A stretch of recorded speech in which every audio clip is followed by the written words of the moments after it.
نحمده ونصلي على رسوله الكريم اما بعد فاعوذ بالله من الشيطان الرجيم بسم الله الرحمن الرحيم يا ايها الذين آمنوا انفقوا من طيبات ما كسبتم ومما اخرجنا لكم من الارض، اے ایمان والوں خرچ کرو پاکیزہ چیزوں سے جو تم نے کمایا، ومما اور اس میں سے کہ جو ہم نے تمہارے واسطے زمین سے نکالا، ولا تیمموا الخبیث منہ تنفقون ولستم بآخذیہ الا ان تغمضوا فیہ، اور خاص ناقص کا ارادہ نہ کرو کہ دو تو اس میں سے اور تمہیں ملے تو تم نہ لوگے جب تک کہ اس میں چشم پوشی نہ کرو۔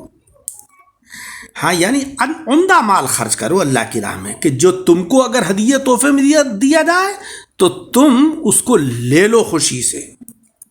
وَاعْلَمُوا أَنَّ اللَّهَ غَنِيٌّ حَمِيدٌ، اور جان لو کہ اللہ بے پرواہ ہے، تعریف کیا ہوا ہے۔ آج کے درس میں اس آیت کی تفسیر صوفیانہ پیش ہے۔ قدرت نے ہمیں دو چیزیں عطا فرمائی ہیں، ایک جسم، دوسری روح۔ جسم کے اندر کسب کو دخل ہے کہ ماں باپ کے اختلاط سے جسم بنا اور غذا سے اس کی بقا ہے، یہ گویا ما کسبتم کے اندر داخل ہے۔ اور روح کے اندر انسانی کسب کو بالکل بھی دخل نہیں ہے، یہ گویا مما اخرجنا لکم میں شمار ہے۔ پھر جسم کے اندر دو قسم کے اعضاء ہیں، اعلیٰ اعضاء جیسے دل، دماغ، اور ادنا اعضاء جیسے کہ ہاتھ اور پاؤں وغیرہ۔ اس آیت میں یہ فرمایا جا رہا ہے کہ جس کے ادنا اعضاء ہاتھ وغیرہ کو اگرچہ کسی دنیاوی کام میں لگا دو، مگر اعلیٰ اعضاء یعنی دل و دماغ کو صرف راہ الہی میں خرچ کرو، کہ دل میں محبت ہو تو اللہ تبارک و تعالیٰ کی اور رسول مکرم صلی اللہ علیہ وسلم کی ہو، اور دماغ کے اندر خیال رہے تو صرف اسی کا رہے۔ جس گھر کے اندر مالک نہیں رہتا ہو وہاں کوڑا کرکٹ، سانپ، بچھو وغیرہ گھر بنا لیتے ہیں، اور جس گھر میں مالک رہتا ہے وہاں یہ کوئی چیز بھی داخل نہیں ہوتی ہے۔ دل کے اندر گھر ہے، اگر اس میں اللہ کا خوف ہے، اللہ کے رسول کی محبت ہے تو گندگیوں سے پاک و صاف رہے گا، اور ایمان و عرفان کی روشنی اور تقوی کی روشنی سے وہ آراستہ رہے گا۔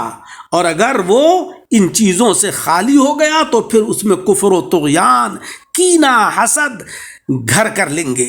اس لیے ان میں مالک ہی رہے تو اچھا ہے۔ کسی شاعر نے کیا ہی خوب کہا ہے کہ تو واحد ہے مگر لاکھوں دلوں میں ہے تیرا مسکن، تیری وحدت کا کیا کہنا، تیری کثرت کا کیا کہنا۔ پیارے آقا فرماتے ہیں کہ قلوب المؤمنین عرش اللہ، ایمان والوں کے دل تو اللہ تبارک و تعالیٰ کا عرش ہیں، لہذا دلوں کے اندر اللہ اور اس کے رسول صلی اللہ علیہ وسلم ہی رہیں تو بہتر ہے۔ ظاہری اعضاء کو بھی اعلیٰ وقتوں میں یعنی نماز کے اوقات میں اللہ کی راہ میں لگانا چاہیے، اور باقی جو فاضل وقت ہے اس کے اندر دنیاوی کاروبار میں رہیں۔ روح یہ ہماری نفیس ترین چیز ہے۔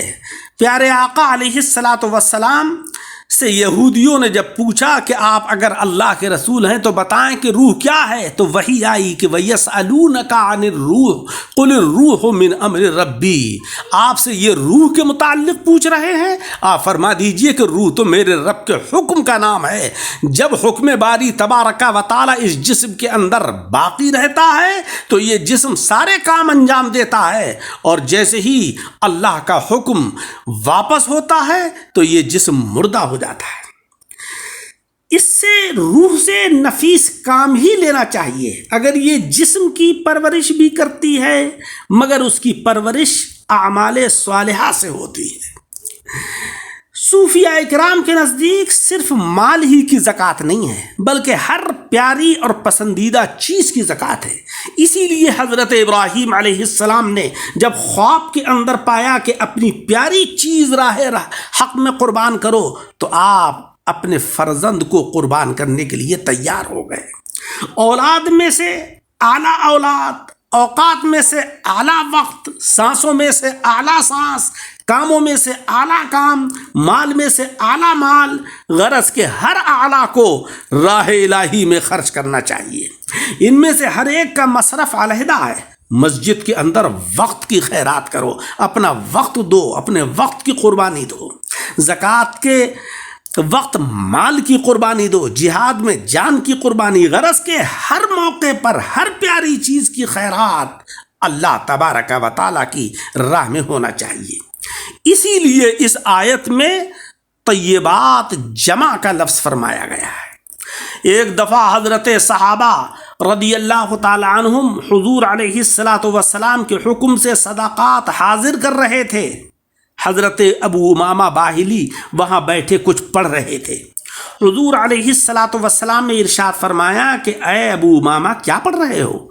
عرض کیا کہ لوگ مال خیرات کر رہے ہیں، میں غریب آدمی ہوں، مال میرے پاس نہیں ہے، یہ پڑھ رہا ہوں سبحان اللہ والحمد للہ ولا الہ الا اللہ واللہ اکبر. حضور علیہ الصلاۃ والسلام نے فرمایا کہ یہ الفاظ تمہارے لیے بہت سا سونا خیرات کرنے سے بہتر ہیں. غرض کہ ہر پیاری چیز اللہ کی راہ میں خیرات کرنا چاہیے. صوفیاء اکرام فرماتے ہیں کہ جس طریقے سے اللہ کی راہ میں وہ اعلیٰ چیز خیرات کرو کہ جو دوسرے خود بھی قبول کر سکو، جو دوسرے سے خود بھی قبول کر سکو، جو دوسرا تمہیں ہدیے اور تحفے میں دے تو تم اس کو ہاتھ بڑھا کر قبول کرو اور اس کو پسند کرو. اسی طریقے سے دوسرے سے وہ بات، وہ کلام یا وہ برتاوا کرو یا وہ معاملہ کرو کہ جو دوسرا تمہارے ساتھ کرے. تم یہ چاہتے ہو کہ لوگ تمہاری عزت کریں تو تم دوسروں کی عزت کرو. تم یہ چاہتے ہو کہ تمہارے والدین کا لوگ احترام کریں تو تم دوسروں کے والدین کا احترام کرو. تم یہ چاہتے ہو کہ پڑوسی تمہارے حقوق کو پامال نہ کریں تو تم ان کے حقوق کا خیال رکھو. لہذا جیسا تم کرو گے اللہ تبارک و تعالی ویسا ہی لوگوں کے دلوں میں تمہارے حقوق کا خیال ڈال دے گا. اس صورت میں یہ آیت کریمہ اخلاقیات کی بہترین تعلیم ہے. اللہ تبارک و تعالی ہمیں عمل کی توفیق عطا فرمائے. درس کو سن کر احباب کے ساتھ شیئر کریں اور ہمارے یوٹیوب چینل دعوت حق درس قرآن کو لائک اور سبسکرائب کریں.